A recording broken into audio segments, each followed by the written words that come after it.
دكتور محمد سلامة، وكيل مديرية الشباب والرياضة بمحافظة المنوفية.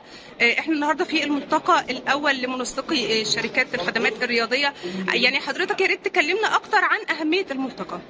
بسم الله الرحمن الرحيم. يعني النهارده احنا في مركز التعليم المدني في الجزيرة، دور معالي الوزير الدكتور اشرف صبحي وزير الشباب والرياضة، تحضير الملتقى الأول لمنسقي مجال الخدمات الرياضية.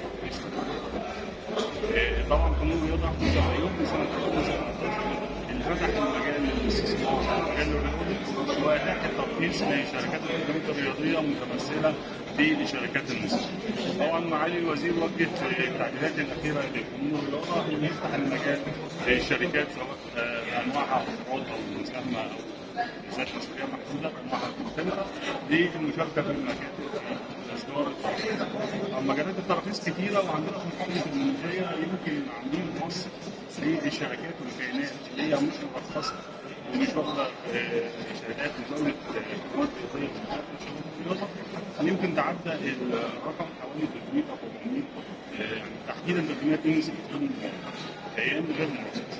بالتالي الأمر ده لازم الدولة تتصدى ليه متمثلة في وزارة الشباب والرياضة من خلال مكتب ترخيص.